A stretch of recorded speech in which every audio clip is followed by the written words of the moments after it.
we'd like to continue speaking about the topic we began yesterday, which is talking about our problems. If we understand our problems clearly and completely, then we will be able to start to do something about it. And therefore we need to give adequate attention to this subject of our problems. I'd like you to recall what we were discussing yesterday. We were talking about the burden of life, and we explained that life itself is that burden. Life is that burden.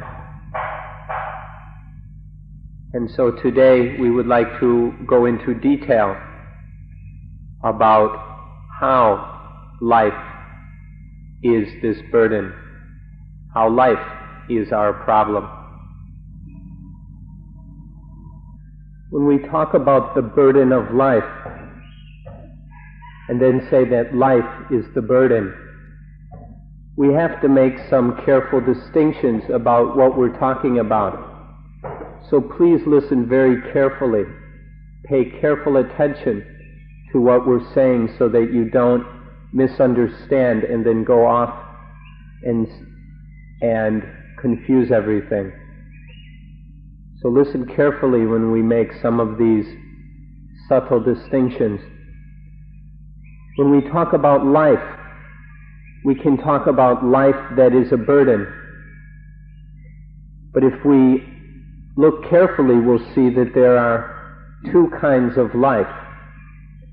There is pure life, or the essential part of life.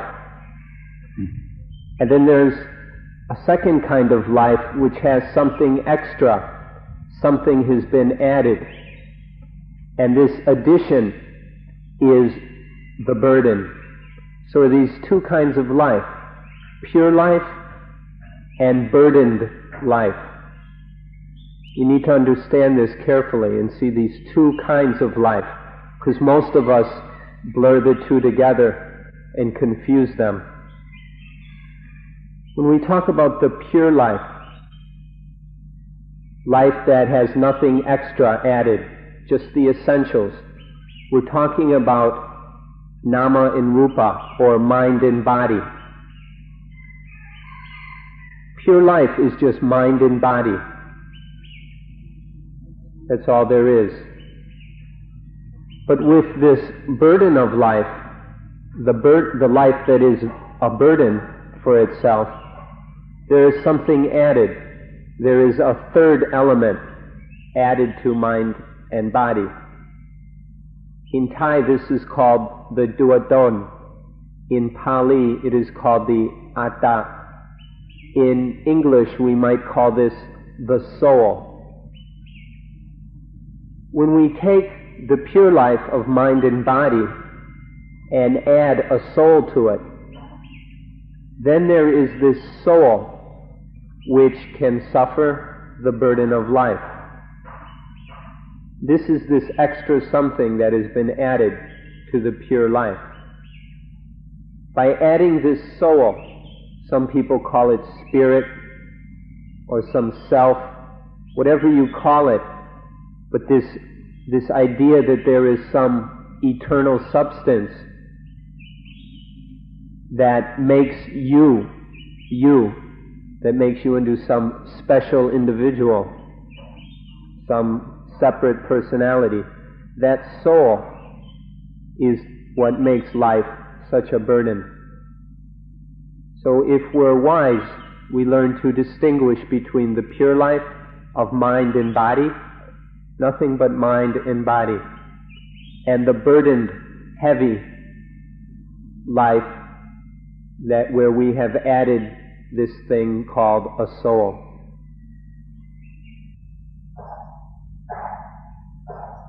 Now when we talk about this extra thing, the soul, this can be quite a problem for many of us. In fact, often when we say that there is no soul, many people get worried or angry. Their attachment and identification to this idea of a soul is so strong that they actually get hostile and aggressive towards us if we begin to say there's no such thing. So we need to explain this a bit so you won't get mad at us. The idea of a soul is common to all of us. So this is why we have such difficulties understanding what we're talking about when we say there is no such thing as a soul. Whether we come from the East or the West, everybody has some kind of ideas and belief in a soul. Every one of us, absolutely. It's a fundamental illusion that arises in all human minds. This illusion of a soul is a burden for each and every one of us, whether we're from the West or the East. The Indians, Thais, Chinese, everybody is walking around with this idea of a soul, or a self, or an Atman, or whatever we want to call it. So we have to look at this and see if there really is such a thing. An example of what happens with this idea of a soul, or how it works, is, for instance, a child is walking somewhere and it bumps into a chair. We've probably all done this ourselves. The child bumps into a chair, and all of a sudden it gets angry at the chair. Maybe the child's leg hurts or something, and it's angry at the chair for making his leg hurt. And so the kid kicks the chair. He maybe kicks it really hard because he's really angry at this chair. What has happened is the child has turned the chair into a little soul. It has identified this chair as an individual thing and given it a personality. And since the chair has aggressively attacked the child strikes back in anger. And so we see this silly incident of a child kicking a chair with anger. And this kind of thing happens all the time. This is the result of not understanding the way things are. The child is ignorant about the reality of a chair. A chair has no personality. And so it's absolutely ridiculous to get angry at a chair or at any inanimate object. But because of ignorance and not knowing, not understanding, this illusion of a self, of a soul, arises, not only towards the chair, where this idea of a separate soul entity arises in the child's mind regarding the chair, but it also arises in the child's mind as I, who is different than that chair. And so the situation for conflict and anger arises. This is a fundamental illusion constantly being conditioned in the human mind, in the mind of all sentient beings. And this is rooted in ignorance through the lack of knowledge about truth and reality, or we can say the Dhamma. So in this way, this illusion, this idea of a self is constantly arising in the mind. This idea or feeling that there is a self is real. The feeling itself really happens. We experience it constantly. As you listen, you're probably turning me into a soul and you, the listener, into another soul. This idea is constantly arising. This illusion is real, but there's no reality behind the illusion. The idea that there is a self happens, but there is no soul. It's just an illusion. And so we're working with all these illusions, imparting this soulness, this individuality, personality to things all the time. We're constantly doing this because of our lack of understanding. This ignorance genuinely arises, but what we think exists, i.e. a soul, doesn't. Because this fundamental illusion is so popular in the minds of sentient beings, it makes it very, very difficult for us to understand what is said when we talk about this subject. So please don't get angry or frustrated or nervous or worried about this thing. Just listen and try and understand what is being said. Put your soul aside for a moment and think things through clearly.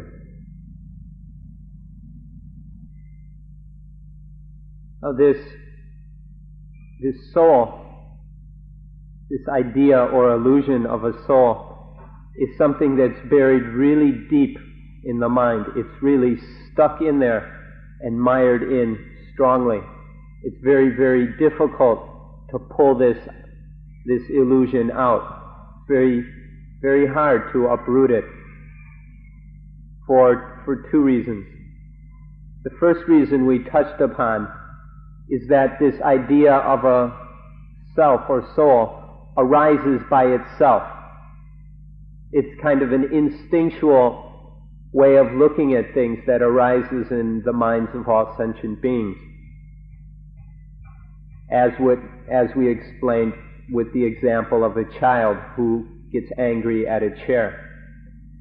This illusion of a soul arises spontaneously, and so it's quite common in all sentient beings. And this makes it very, very difficult to uproot this illusion. It's really stuck deep down in the depths of the mind. And so it takes a lot of work to uncover it and dig it out. The second reason that it is stuck in there so deep and is so hard to uproot is that all our lives this illusion has been supported and nurtured and encouraged. Even when you were all small babies, as you learned to relate to the world around you, and as you were taught things by your parents and brothers and sisters, you were taught that this is me, this is you, this is mine, this is ours. You were taught to attach to things and identify with things as I and mine, and as separate entities from the very beginning. This idea of individuality and separateness and attachment and soul was imparted from your youngest days. And so on top of this instinctual tendency for this illusion, it is also trained into us by the people who love us the most. And then most of us who come from the West have grown up in a Christian culture.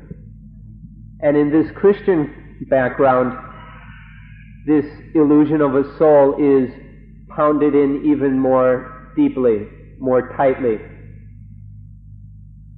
We're taught constantly about the importance of not doing bad, otherwise we'll go to hell, and that's the soul that goes to hell, or doing good, fulfilling certain models and forms of behavior so that the soul is purified and is good and can go to heaven and be with God.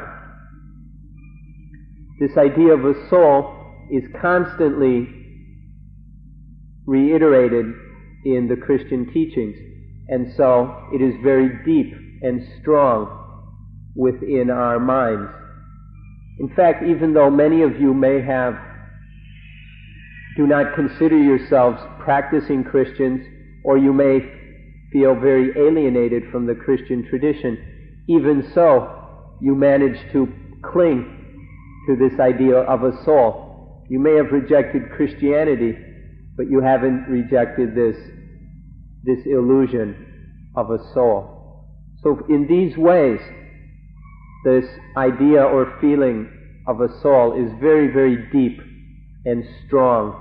It's really stuck in there with very strong glue. And so it takes a lot of work to uproot it. Now some of you think what we're talking about is crazy. You think it's ridiculous and silly that this idea of a soul can be gotten rid of. You're shaking your heads and thinking these monks up here don't know what they're talking about. They're talking about something that isn't even true. You may not believe it. That's up to you. But we encourage you to listen very carefully, because we're going to be telling you how it is possible to uproot this illusion of a soul, which is the cause of all the burden of life. Even though this idea of a soul may be an illusion, we nonetheless grasp onto it and clutch at it very strongly and very tightly. We're all afraid to let go of it. So that when we talk about uprooting and getting rid of this illusion, to most of you that sounds like killing yourselves. You think what we're saying is to kill yourselves, to commit suicide. Your attachment to this illusion is so strong that you interpret what we're saying to mean killing oneself. This shows how big a problem this is, and how great your confusion is. And therefore we have to really look at this carefully. So what we'd encourage you to do is take a fresh look at this issue. Instead of bringing forth all the opinions and prejudices and ideas which you have about a soul, a spirit, a self, all these concepts you have about I, the big I, the little I, the big self, the little self, whatever. All these ideas, put them aside for a while if you can. Instead of confusing this issue with all these old ideas and opinions, let's start over again and take a fresh look at the soul. Let's come at it as if we are brand new, with clean, clear minds that are not clouded up with all the old baggage, with all the old conditioning. Let's look at the soul freshly and see what really is there. What's this soul? What's this illusion really about? So don't get nervous or afraid, and don't be judging everything that is being said. Instead, approach it with a brand new mind, so that you can maybe see the truth that is being discussed. The reason we insist on you listening carefully is because many people walk away with a confused understanding. For instance, don't think that what we're saying is you have to kill yourself or commit suicide. If you understand our words in that way, you're not listening. We're not saying to kill yourself or destroy your life. We're not saying that life must be done away with. What we're talking about is freeing life of this illusion of soul. This illusion of soul is something that the soul itself doesn't even exist. That's why we say it's an illusion, a delusion, misunderstanding. We want to free life of this, because this is the burden of life. This illusion is something extra. It doesn't even exist. And so to kill this illusion doesn't damage life one bit. In fact, it frees life of dukkha. This is the way to solve all our problems. This is the way to deal with all the frustration, pain, misery, disappointment, sadness, worry, and fear that interferes with life. Pure life is just mind and body. There is no soul. So what we're talking about is not killing yourself, but freeing life. Freeing life of this burden, of the illusion of a soul. So please listen carefully and don't go away with the idea that we're telling you to kill yourself. That would be silly. Now we'd like to look at the problem of how does this illusion of a soul arise in the mind that has no soul? How does this illusion first arise?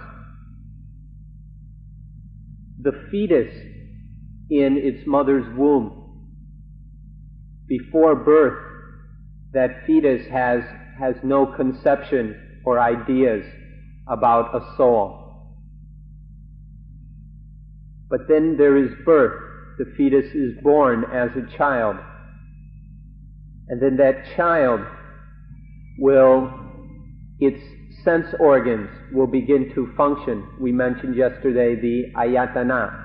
The sense organs, eyes, ears, nose, tongue, body, and mind, begin to function. And as these sense organs begin to gather stimuli from the child's environment, then the child begins to interact with that environment. For sure, there is at least something happening, like the child drinks some milk from its mother's breast.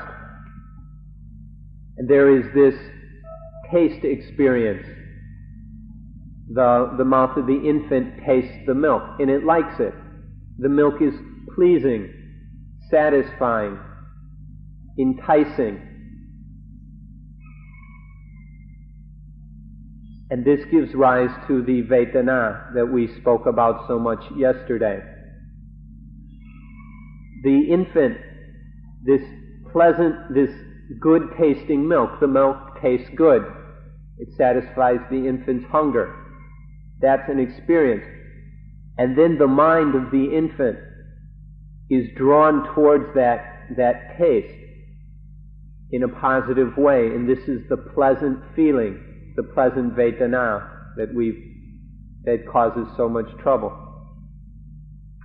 So as the infant is pleased with this milk, satisfied by it, it likes it, there then begins to arise in the mind of the infant the idea or feeling. It may not be an intellectual idea, but some kind of feeling of an I. The I that is pleased, the I that is satisfied, the I that likes. I like, I am pleased, I am satisfied. This I arises in the infant. Because of this I, then, as it happens over and over again with all sorts of different experience, as it's nurtured and supported by the child's parents and by the other beings around it, this idea is supported and grows into the idea of a soul.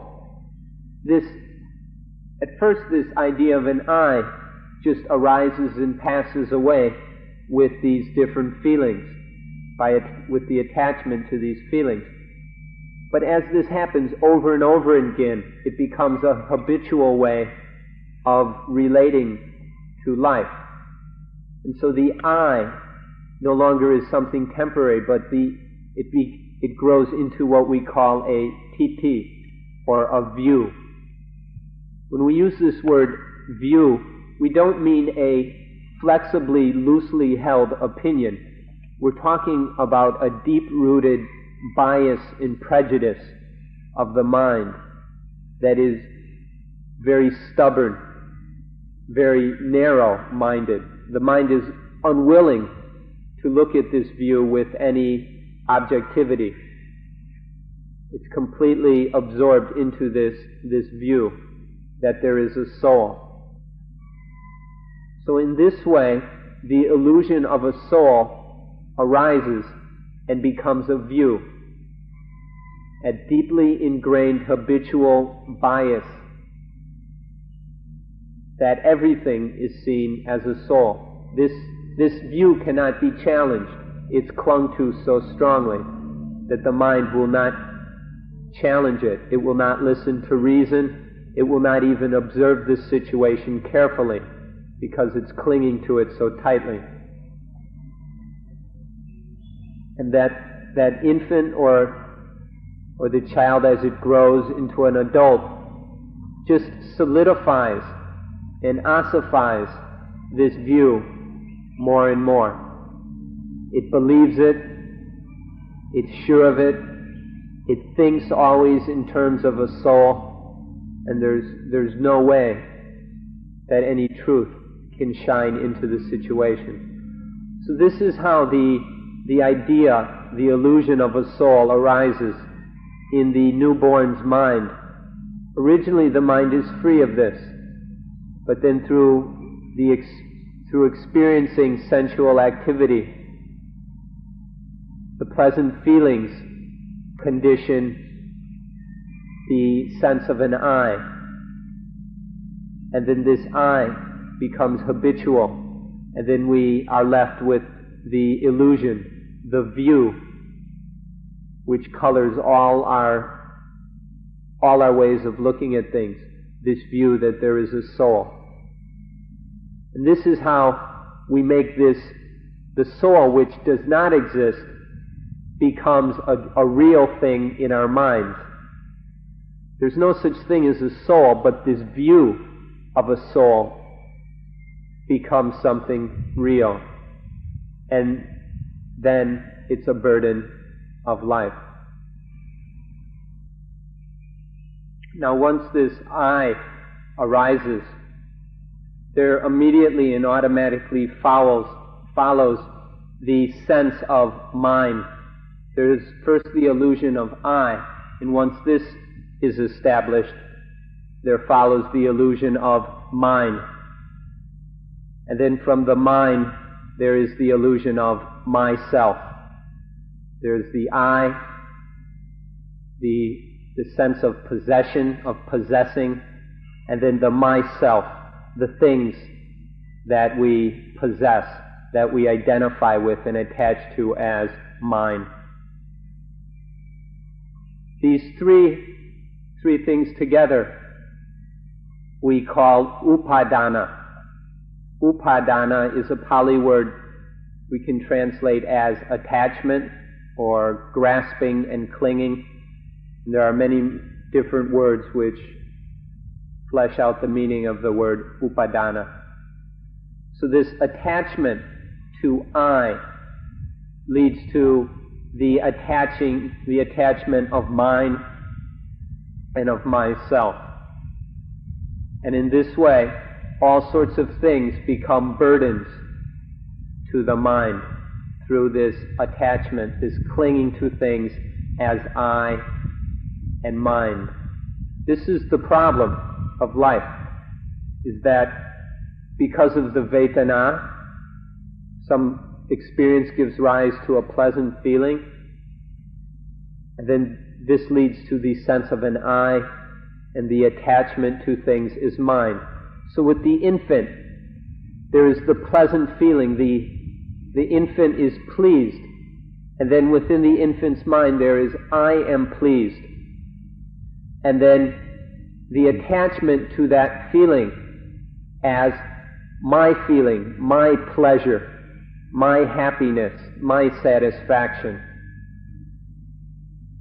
And then there's even the attachment to the milk, my mother, and things like this. And all other experiences are working in the same way. through this, the Vedana, arises the attachment of I and mine. And in this way, the mind starts attaching to everything. All the different things which are meeting up with the mind, which are making contact with the mind through the senses, all these things are attached to and become I and mine. And so we make burdens out of everything.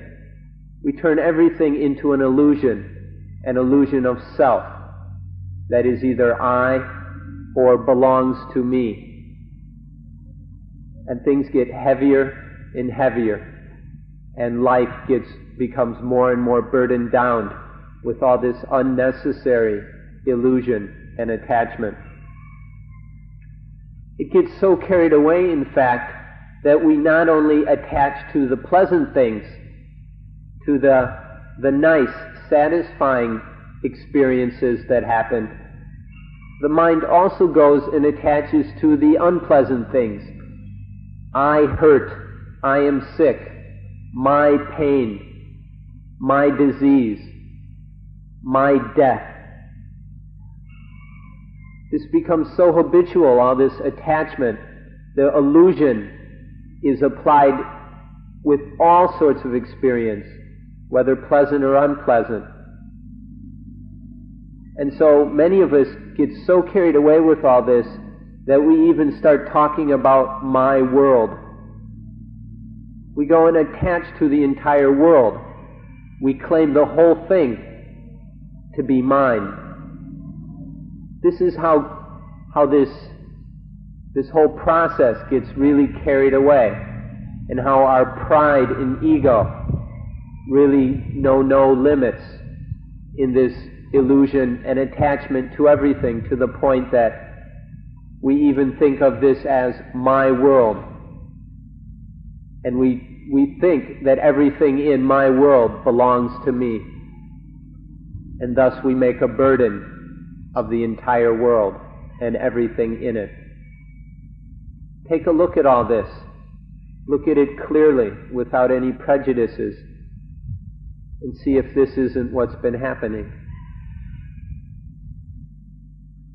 So we've been talking about how this illusion and all this attachment arises, and how that's been working throughout our lives. So now we come to the present, to today, as we're sitting here. What are we going to do about all this? What we need to do is learn to discriminate between two situations. We have to be able to observe carefully and notice the difference between when this illusion of an I, of a self, of a soul arises in the mind, and the situation when there is no such illusion, when the mind is free of the soul illusion. We need to be able to look carefully, to observe the mind very, very closely, with great hunger to want to see this, until we can discriminate between the two conditions. The condition of when the mind is burdened with this illusion, and when the mind is free of this illusion. This must be discriminated. When we begin to see this, that there are these two different conditions in the mind, we'll see that the condition of the illusion of soul is very, very heavy. And then you'll understand what we're talking about when we say the burden of life. And you'll see that the absence of this illusion leaves the mind very light. When there's the illusion of a soul, the mind is heavy. When this illusion is gone, the mind is light. This is a very, very sharp difference, which you should be able to discriminate if you observe the mind carefully.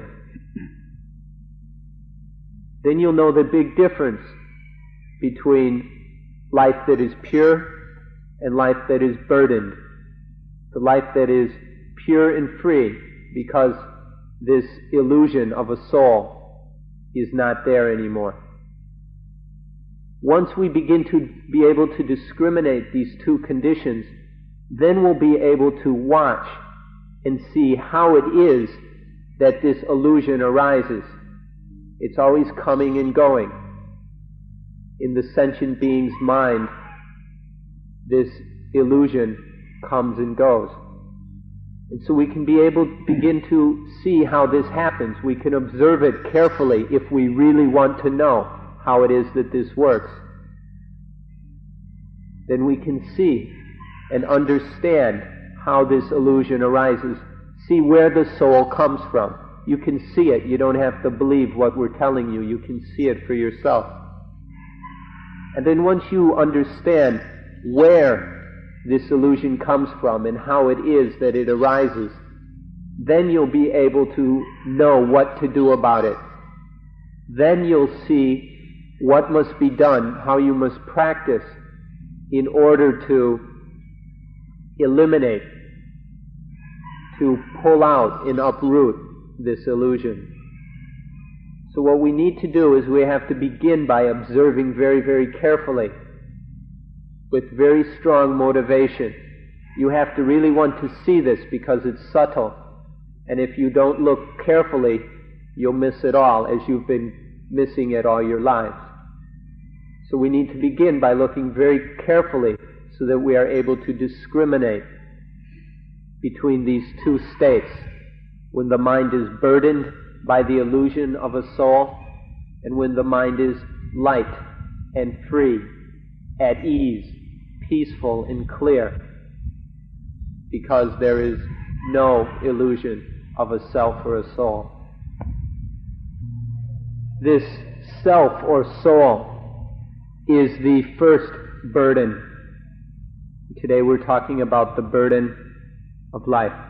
That's the first burden we want to talk about, of some kind of self, that this burden arises. Usually, or the most common way we discuss this in the Buddhist tradition, is by saying that the 5 khandha, the 5 groups of clinging, or the 5 categories of things we attach to, these are the burden of life.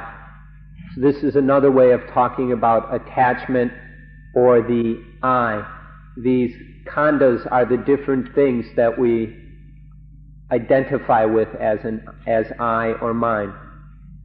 We need to talk a lot about these 5 khandhas, and we'll do so in a later talk. But today we'll leave it at the attachment to the illusion of self and soul. This is the first burden. Now when this first burden of a self arises, there follows very closely upon it the second burden, which is the burden of selfishness. As soon as there is a self, then there is selfishness. Though these two are very different, they are nonetheless inseparable. The self arises, and then selfishness is there also. Selfishness is a very powerful and destructive burden, which you can easily observe in yourself and in the world around you. All the damage and pain that this causes, both to yourself and to others. Selfishness arises and is caused by the self, by the soul. And then with this selfishness, there arise all the various different kinds of problems that we meet with in life. Selfishness gives rise to love, greed, anger, hatred. It gives rise to fear, worry, frustration, envy, jealousy, possessiveness. All of these are aspects of selfishness. Love through fear and worry are just different aspects of selfishness. These are the second burden of life. All this selfishness is such a powerfully destructive burden upon the mind. It really weighs the mind down, which you can easily verify from your own experience. Maybe when you come to Suan Mokkh, where you don't have much attachment to anything, this idea of a self isn't arising very much, and so you're not very selfish here. Your selfishness doesn't happen so often here at Suan Mokkh because of the nature of the place. It's very hard to be selfish about trees and rocks and puddles and mud. And so maybe while you're here, this burden of a self and of selfishness doesn't happen so much. But once you leave and go back to places where you have lots of attachments, where you go, or if you're the people who sneak out to the coffee shop for a cigarette or a cup of coffee every day, then you're going back into your attachments and you're getting caught up again in that burden of self. Or when you go back to whatever situations you're in where there are responsibilities and attachments, where there are all kinds of things that are I and mine, then you are under the weight of these burdens. The first burden, the burden of the soul, and then this second, very destructive burden of selfishness. And so, just because these things aren't so heavy on the mind while you're here at Suan Mokkh, don't ignore what we're talking about, because these things are real. And we can, just by paying attention, if we get outside our little worlds and start to observe what's really happening around us and also within us, if we get out of our clouds and daydreams and really observe, then we'll see all this selfishness and all the destructive harm and pain that selfishness causes both oneself and others. All this love, hatred, greed, jealousy, fear, worry. You can see all the damage it does to oneself and others. So this is the second burden, the burden of selfishness. The problem of selfishness is a terrible burden for the entire world. If you really observe what's happening in this world of ours, you'll see that all the problems, all the conflict, all the crises which are so common, that all of these are the result of selfishness.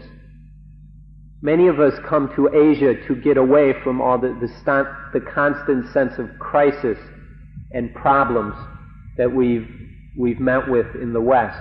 But we can't escape that by coming to Asia, because the same problems and crises are here as well, though we may not notice them because we don't speak the language, or the crises come in a different form. But the whole world is under this burden. And this burden, all these crises, all the war, all the competition, exploitation, destruction of the environment, all the pollution, all these terrible problems, the population growth that is still out of hand in much of the world, the way certain countries pile up food while people starve in other countries, you can trace all of these back to selfishness. It doesn't take much thought. Just look at these things without prejudice and a little clearly, and you'll see that all of our problems, all of the war and strife, and this lack of peace is all rooted in selfishness, which in turn comes from the belief that there is a self or a soul. For example, take the UN. The UN is this beautiful dream that the politicians came up with at the end of World War II. Or it was an older idea that began even before World War I. But the United Nations, which has been formed supposedly to create peace in this world, how successful is it? What has The UN itself is handicapped by this problem of selfishness. The UN is more a forum for the selfishness of individual countries or blocks of countries. They're all grouped in the groups of this, the group of 77, the group of 103, the East Bloc, the West Bloc, the Third World. There are all these little groups banding together and clinging to each other in selfishness. So the UN is so dominated by selfishness that it is unable to seriously do anything to develop peace. So the UN is dominated by selfishness, and this is just a symptom of the selfishness that not only dominates the world, but that is deeply rooted in ourselves. Because so long as we cling to this illusion of a self, there will be selfishness. And as long as there is this selfishness in us, we cannot blame anyone else for the selfishness that we see around us, that is causing all the wars, in poverty, in conflict, in destruction that is happening in this world. This is the burden of life, and the entire world is suffering from it. And you're very deluded if you think that you can separate yourself out of that. As long as the world is suffering from selfishness, you will suffer too, as long as that you cling to the cause of selfishness, the illusion that there is a self or a soul. Selfishness is this terrible burden for the world. Because of it, all our activities are done for ourself. Everything is oriented to ourself, not to what is right, what is correct, what is best. And so this is how selfishness prevents the arising of Dhamma, or doing what is correct, what needs to be done. This is this terrible problem for the entire world. And it's also a problem for us because each of us is in the world. We're part of the world. And so this is our problem as well. However, it is beyond our ability to change or to solve this world problem. It is beyond each of us to destroy all selfishness in the world. So let's bring it back down to ourselves, to our individual problems. We wanted to illustrate the importance of selfishness, and so we talked about it as a world problem. But let's come back to our personal problems of selfishness. Selfishness arises because of the Vedana, as we talked about. There are the Vedana, these feelings towards our sensory experience. We like things, we dislike things, and we're uncertain of other things. And as we mentioned, these Vedana are our masters. We're at their beck and call, doing whatever they tell us to do. We're slaves to the Vedana. With the arising of a Vedana, this conditions what we call the Kilesa, which is another good word to remember. Kilesa. K-I-L-E-S-A. In Thai we say Gilet or Kilesa. You might say Kilesa. We can translate this as mental defilement or mental impurity. These are dirty, foul things which besmatter the mind, which pollute the mind. The defilements arise because of selfishness. They arise toward these feelings. There are three basic kinds of defilement that we can talk about, and it'll be obvious how they're related to the three kinds of Vedana we mentioned. The first group of Kilesa we call lopa, which are the kilesa where there is a trying to get. There's a drawing toward movement of the mind. The mind is trying to acquire, to get, to become things. This is the lopa, often translated greed or lust, category of kilesa. And it's the characteristic of it is a mind that is trying to scoop up everything and get everything it can get its hands on. The second category of kilesa we call tosa. This is the opposite of the lopa group. Tosa is trying to get rid of things, knocking them away, hitting them, kicking them, going so far as to kill the things we don't like. This is translated often anger, aversion, ill will, hatred. This is the tosa group of defilement. The third group is the moha group. This has the characteristic of the mind running round and round in circles around the object. There's neither the trying to accumulate and get, or the trying to get rid of or destroy, but there's the confusion, the delusion of running round and round the thing, the object, because the mind doesn't know what to do, so it just runs round and round in circles. This is what the kilesa do to the mind. There's either this greedy, acquisitive kind of mind that's trying to rake in everything, or this angry, ugly mind that's trying to get rid of things and destroy them. And then the confused mind that is spinning round and round in circles without knowing what it's doing. These are the kilesa, and they arise in response to the vedana. And the kilesa are all rooted in selfishness. If you observe the mind closely enough that you see the kilesa in action, when you really see the defiled mind, then you'll know what a burden these things are, how dirty and ugly they are, what damage they do to the mind. And then you see this, then you'll be seeing what our problems are. These kilesa, the defilements of lopa, lust and greed, tosa, anger and hatred, and moha, delusion. These are our burden of life. Once the kilesa of lopa, tosa, and moha have arisen, they give rise to the next burden.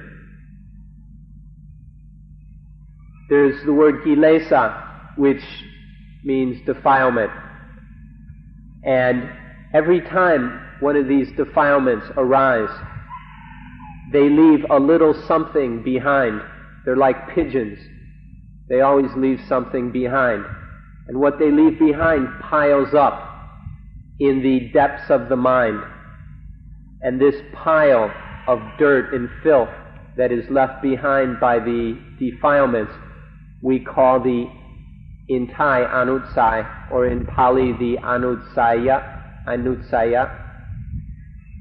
The anutsaya are this is a familiarity with defilement that has been built up. It's this dirty, filthy pile of tendency towards greed, anger, and delusion, which piles up in the depths of the mind, or we could say the substratum of the mind. It's not so important where in the mind this is happening, but if you observe the mind, you'll see that it is happening, that this tendency, this familiarity with defilement is being developed. The more these anutsaya pile up, the more these filthy tendencies develop, the easier it is for the defilements to arise. Each time a defilement arises, it strengthens the tendency to defilement. And so, if we allow this to continue, the defilements grow stronger and stronger, and the anutsaya becomes stronger and stronger, and the defilements occur more and more often. And so in this way, the tendency for, say, for instance, anger develops, and then anger itself happens more and more often.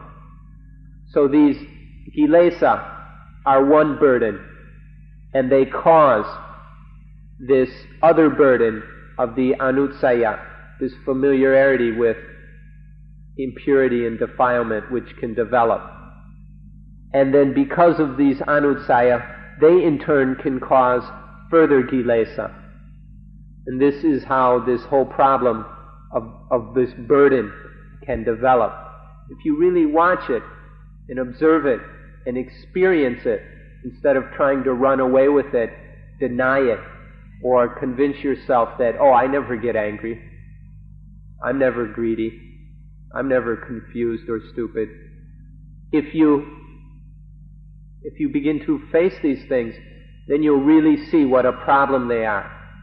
You'll actually observe this burden and this weight upon the mind, and then you'll understand, not intellectually, but you'll realize through your own experience how much dukkha these things are. This is another aspect of the burden of life. These anutsaya,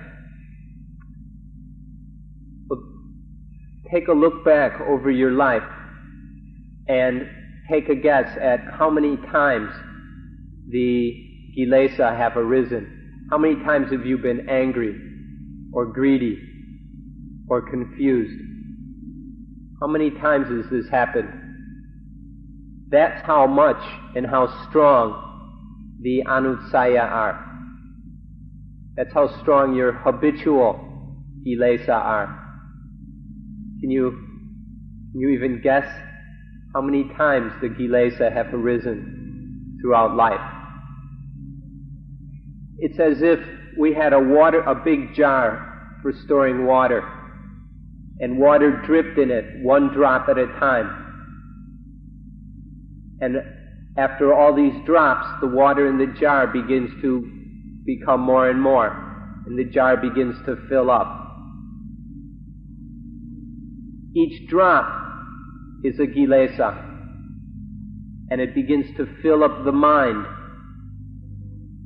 and the mind becomes more and more full with these habitual kilesa, this familiarity and tendency toward defilement.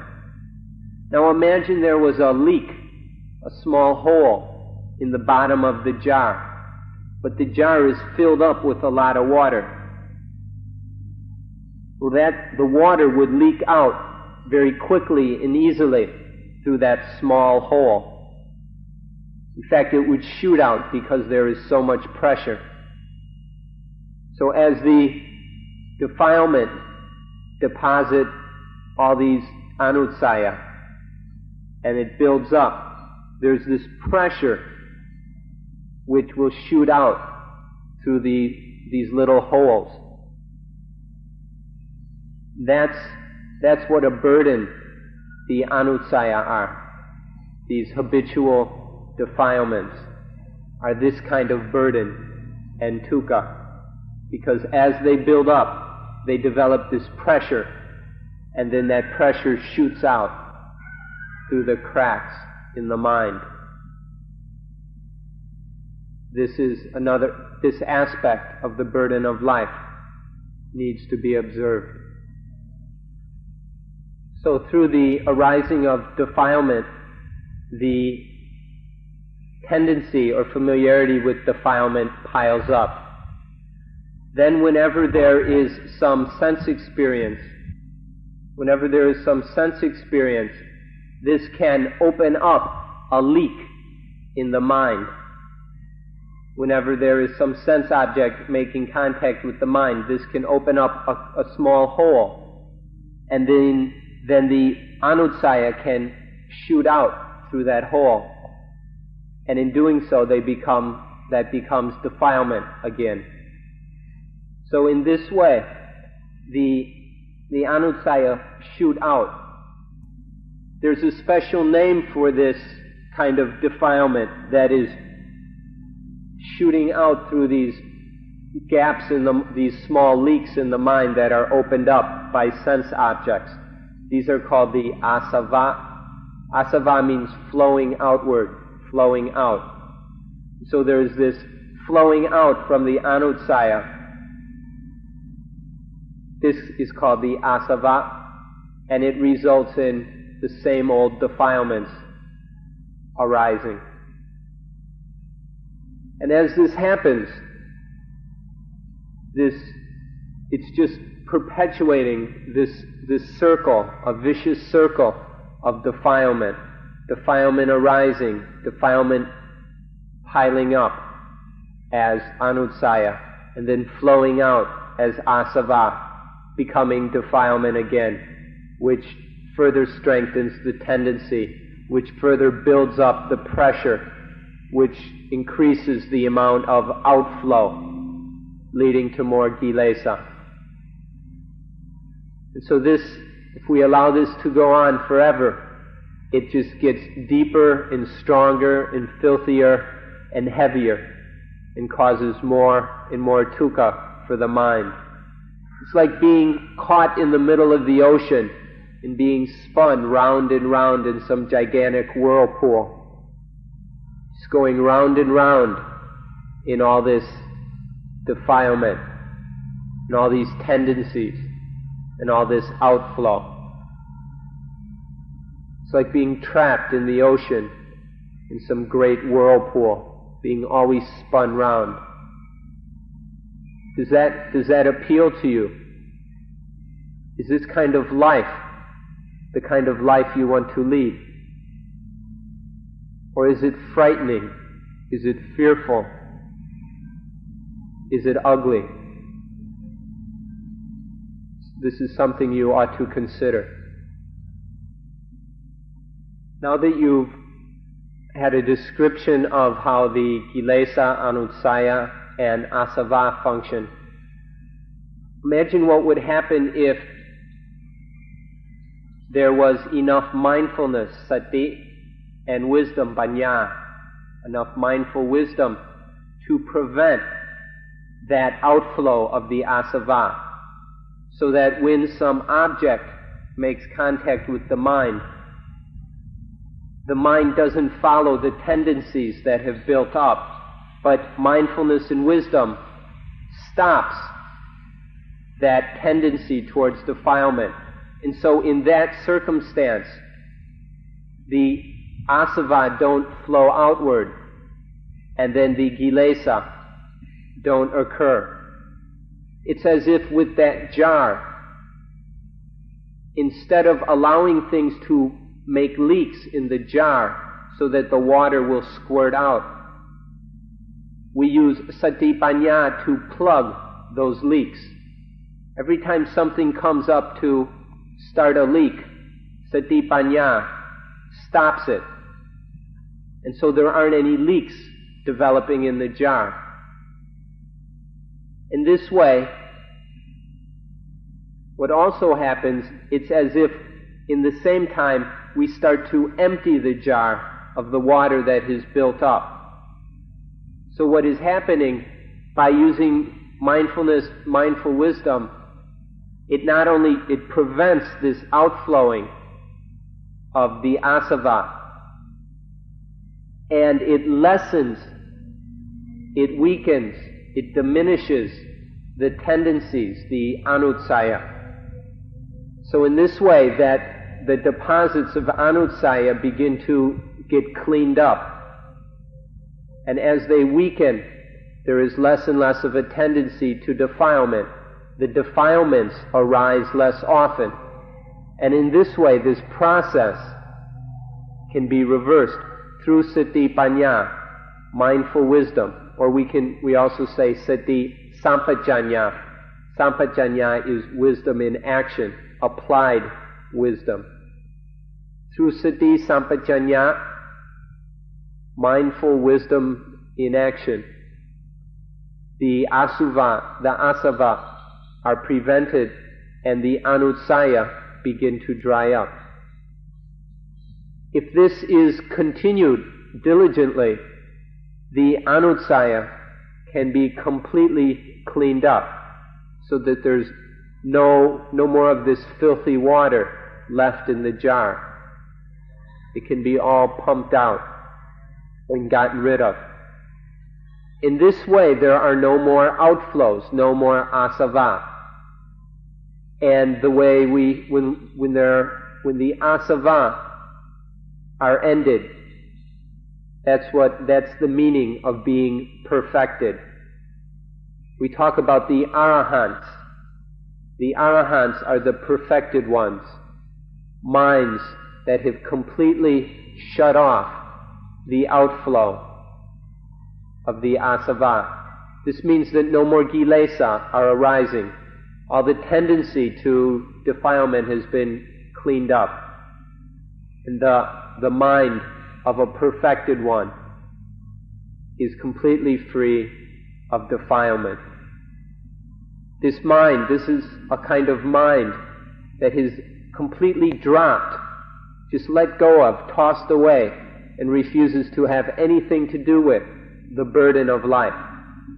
This is a mind that has put down all these heavy loads and burdens and is light and liberated. This is the arahant, the perfected one. The way to do this is to train and develop sati, panya, mindful wisdom. These have to be trained, strengthened, and developed. And the way we do this is through samatha vipassana meditation.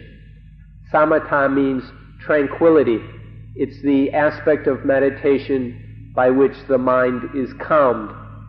Vipassana means insight, seeing clearly into the reality and truth of nature.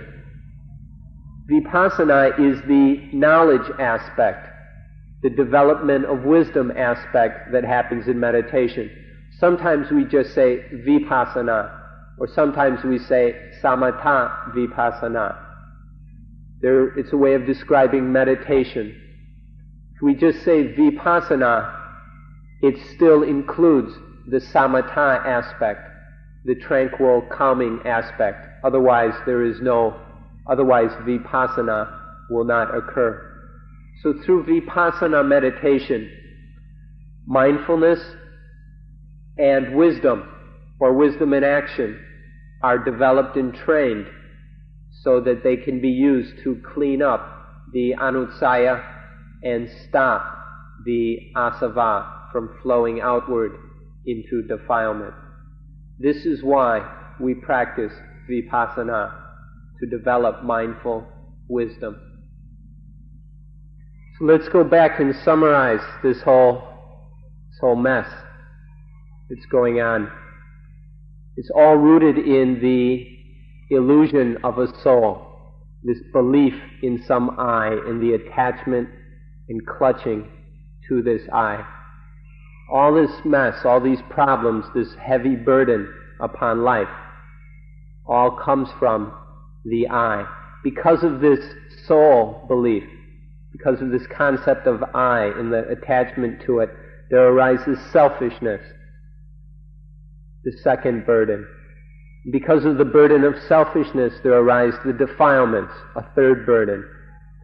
The various defilements pile up, deposit these piles of filthiness that we call the anutsaya, the tendencies, the habitual defilement. Another burden upon the mind. And those in turn lead to the asava, the outward flowing of defilement, a fifth burden. All these burdens of life, all these sources of dukkha, are all rooted in the illusion of a soul, this deep bias towards a self, that some I exists individually, importantly, significantly.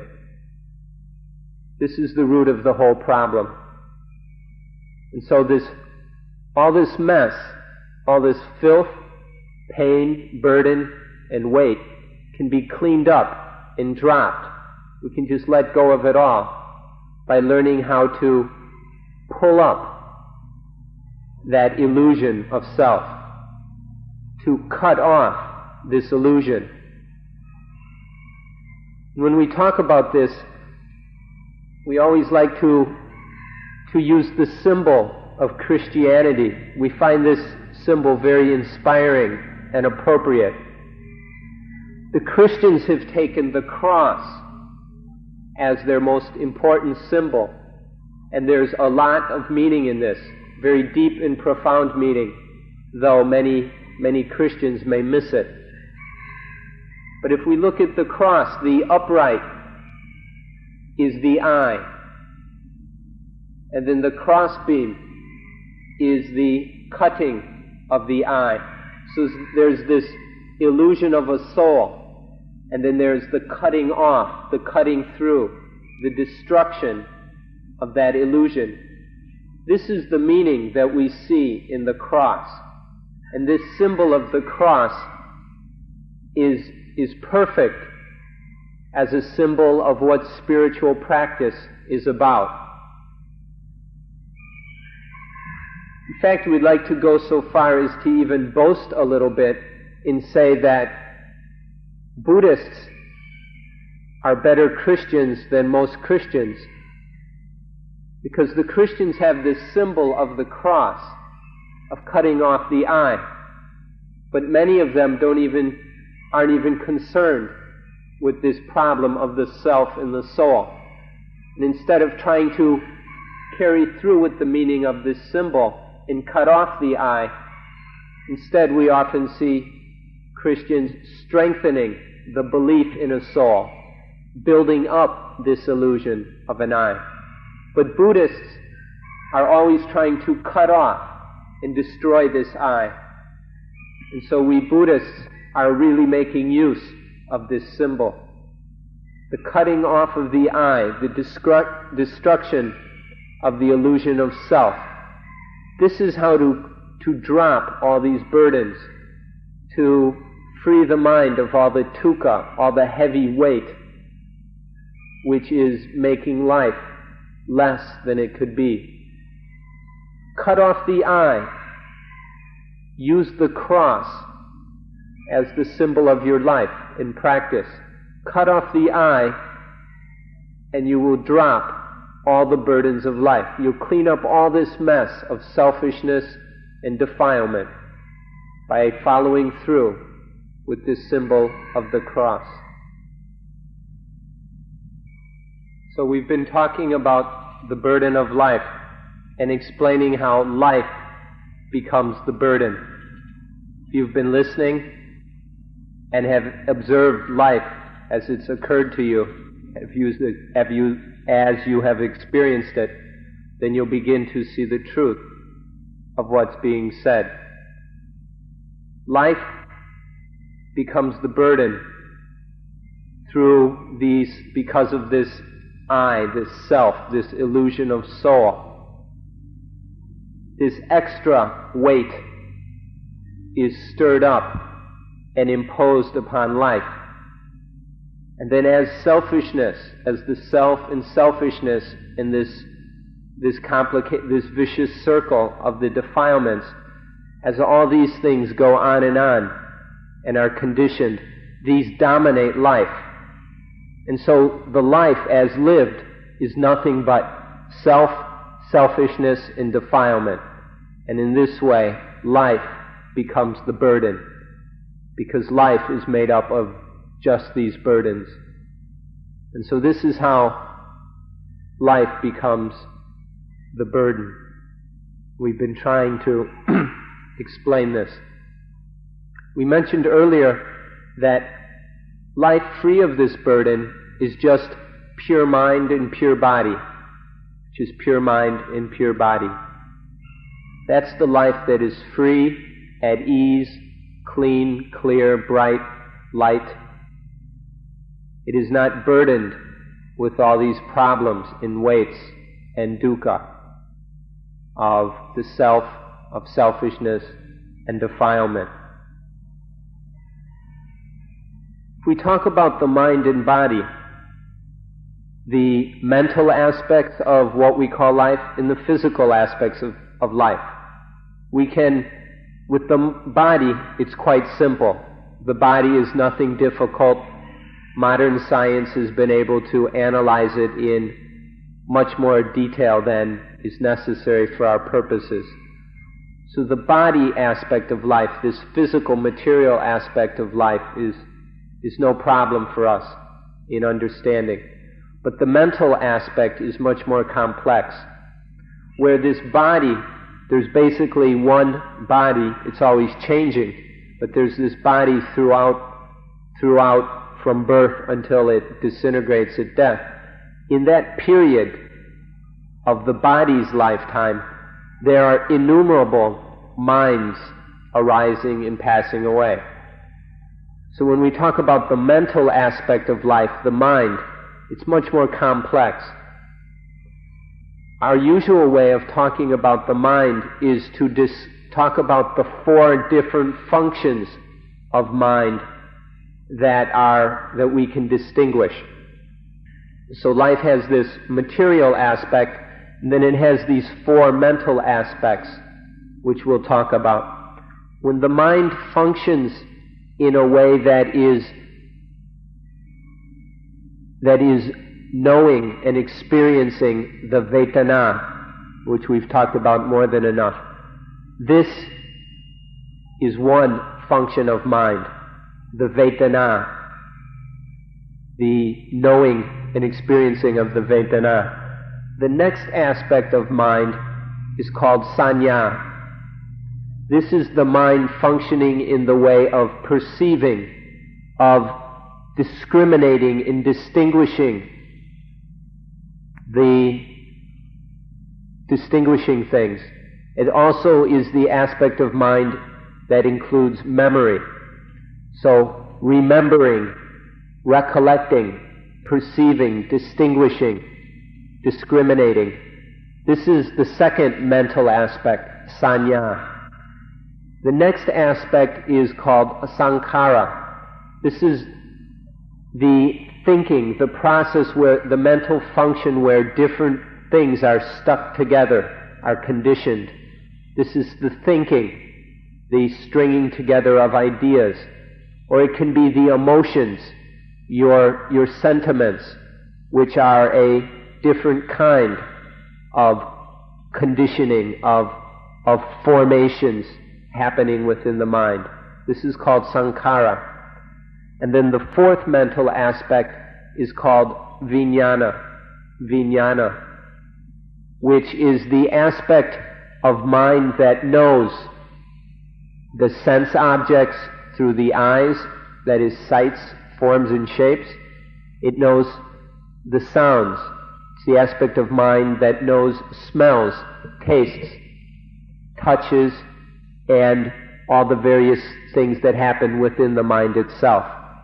This is often called consciousness, but this is a very misleading translation. It generally confuses everybody, so you're better off sticking with the word vijnana, the function of the mind that knows sights, sounds, smells, tastes, touches, and mental objects. Together, the body and these four mental aspects of life are called the five khandhas, the five groups of clinging. These are the five groups of things that we cling to, that we attach to as I. This is based in these five things is where this fundamental problem of the self or soul arises. And so these five khandhas are life. These are life. And when there is just the five khandhas, life is pure. But when there arises the illusion of soul upon these five khandhas, through this attachment arises the burden of life and dukkha. So understanding these 5 khandas is very important. If you can bear with us, if you've got the strength, energy, and wisdom to listen, we've got the strength and patience to go through these 5 khandas. There's 5 of them, so we can spend 5 days discussing them if you're up to it. So the 5 khandas, these are life. And if we study them, then we'll begin to see the difference between life that is pure body and pure mind, as opposed to mind and body, which is burdened with the illusion of soul, with the great I am, with ego and self. So we'd like to point out for one last time what the problem is. If we go back to the example of the child kicking a chair, there we see the body khanda, the body group, being clung to by that child as a self. The child takes the body as a self, and there anger and everything arose. Or sometimes there's a feeling arising, a pleasant feeling, and that feeling of I who feel, I the feeler, arises. And this is attachment to the Vedana khanda, the Vedana group of clinging. Or sometimes there is sanya, perception. There is, the mind perceives red, it perceives blue, tallness, shortness, or it perceives something. And there is the feeling in the mind. The mind, there arises the thought of an I who perceives, the perceiver. But there is sankhara khanda, the thinking, the mental proliferation. And then there arises the thought, the thinker, I who thinks. This is attachment to sankhara khanda. Or then there's the vijnana, that which knows, the sensory activity, the seeing, the hearing, the smelling, the tasting, etc. And sometimes there can be attachment to this, the I who knows, the knower.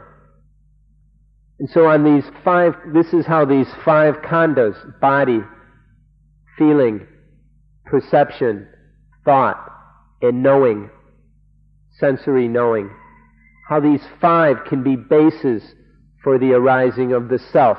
The ignorant mind, the stupid mind that hasn't figured out the way things really work, as we explained earlier, goes and misunderstands and dredges up this concept of an I and attaches importance to it and becomes prejudiced in favor of this self or soul illusion. In this way, the 5 khandas are used as a basis, the foundation for the arising of this illusion. So sometimes, basically, almost most of the time, there is some attachment to one khanda or another. Maybe now it's to feeling, then to the body, then to knowing, then to thinking or perceiving. So don't let this happen. Through this arising of this illusion comes selfishness and all the burdens of life. So why let it happen? Why allow this attachment to arise, this thinking, this kind of this feeling or awareness of the mind that there is the I who thinks, or the I who feels, the I who perceives, the I who knows, or the I body. Don't let this happen. For sure, don't get carried away as some Western philosophers have done, such as Descartes, who went so far as to say, cogito ergo sum, which is generally translated, I think, therefore I am. This is, I think, therefore I am, is nothing but attachment to the 4th khanda, to the sankhara, the thinking khanda. This is a misunderstanding of what is really happening. Yes, maybe there's thinking now, or perceiving, or feeling, or knowing, or body. At each moment there is one of these khandas, but that's all. There's just this aspect of life, but that aspect is pure. It's either pure mind or pure body. There is no self or soul. So don't allow this confusion, this illusion, this foolishness to arise in the mind. Cut it off like the cross.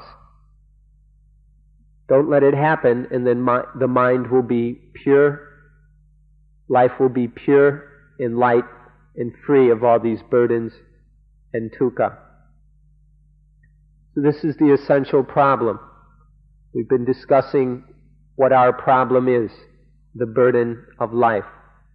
By now you should understand how life is turned into the burden. But now we've also been pointing the way to freeing life from this burden, how to clean up life and bring it back to purity, so there's just pure mind and pure body, the pure khandas that are not attached to as I or mine.